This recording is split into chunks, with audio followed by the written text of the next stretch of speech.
According to the latest CDC data, ER visits related to tick bites are at its highest rate in nearly a decade. As if that were not bad enough, Google is now asking the EPA for permission to release up to 64 million bacteria-treated mosquitoes in Florida and California in a plan meant to reduce disease-carrying populations. This comes as the EPA is squashing claims that it authorized the release of genetically modified mosquitoes. Joining us now for tonight's Big Close-Up is EPA Administrator Lee Zeldin. Administrator, thank you so much for joining us. We appreciate it. A lot of questions here, looking for better answers.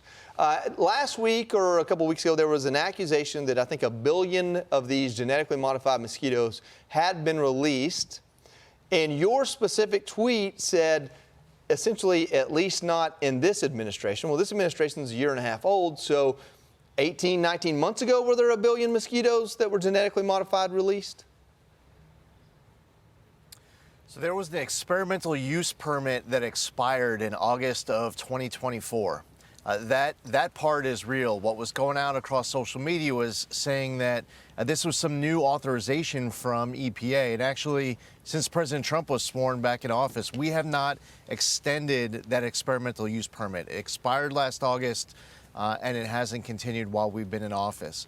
But yeah, that was actually something that was taking place throughout the Biden administration. And we hear a lot of public feedback and concern about this technology being released across Florida and elsewhere, and we're heeding those calls.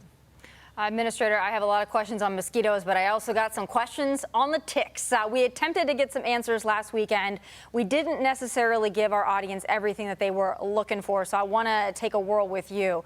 So again, social media is swirling about the uptick in ticks, and we know that this is a problem. Lyme disease, alpha-gal disease. We know that this has been a concern for many Americans, but there's also been a lot of discussion on social media that somehow there are tick boxes being placed on family farms, or somehow this is associated with perhaps a billionaire who's trying to get people to not eat meat, and perhaps that's the reason there's an uptick in ticks.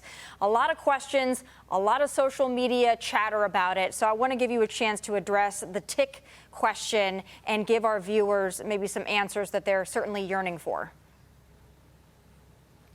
So when a new technology comes out that would be killing ticks, that would be something that would go through EPA for a gold standard science review. We do not have anything that is currently in front of our agency requesting an approval. Now, this is a really important issue that you're getting at when you're talking about ticks.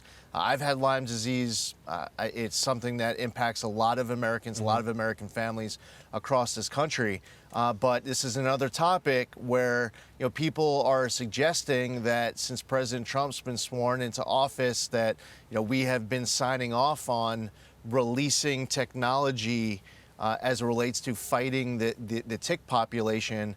And a lot of what we've seen is just not true. We do not have anything, any new application in front of us at all, as you just referenced in your answer, which I've seen that stuff online as well. Mr. Zeldin, this is a large issue, especially down in some of the southern states where alpha-gal in particular is really taking over the population, and up on the East Coast as well. Lyme disease is a huge issue. Do you think that this is a priority for the administration as a whole, even outside of your own agency, the EPA? Is this something that you're working with HHS on, for example, as part of the Secretary's Make America Healthy Again agenda? Is there a concerted effort to help Americans who are really distressed by the rise in those two diseases? Big time, yes. And you saw last week, and I'm glad you asked, Health and Human Service Secretary Bobby Kennedy Jr., USDA Secretary Brooke Rollins, their agencies working together, making an announcement to help fight this rising tick population. And we're here to assist however possible at EPA. So this is an interagency, whole of government focus. That's why you saw that push last week by the admin. This is something that is really important to American families. And I would say really whenever any of these issues pop that are important to American families, I would say the culture that President Trump has set very clearly across this administration is that if it's a priority to millions of Americans, it needs to always be a priority to us. And that's included this topic, and that's why all these meetings and announcements have been made here in recent weeks. We appreciate that.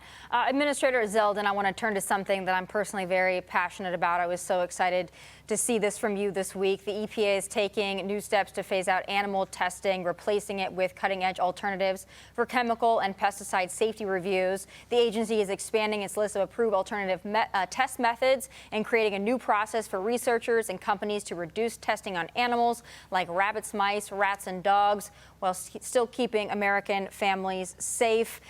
Administrator, we covered on this show the Ridgeland Beagles. I know that Judge Pirro is now the owner of 2 of those Ridgeland Beagles, and I have friends that are as well. So hearing that the EPA is taking steps to phase out animal testing is very promising. What more can you tell us? So during the first Trump administration, there were significant steps made at EPA to start a permanent phase out of animal testing. And then over the course of the Biden administration at EPA, that progress just stalled. What we did was resume that progress last year as soon as we came in, and we continue to implement this phase out of animal testing.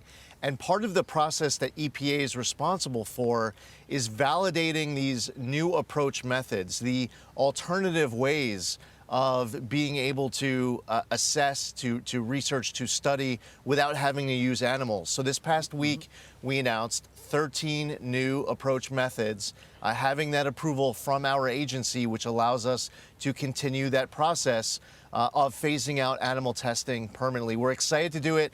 I've been active in this issue since I was a member of Congress.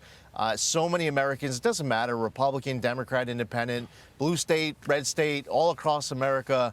I would hope that we would all be sharing that goal of eliminating animal testing as much as possible, as quickly as we can. Be sure to like and subscribe for all the Fox News latest on YouTube, and catch full shows streaming now on Fox One.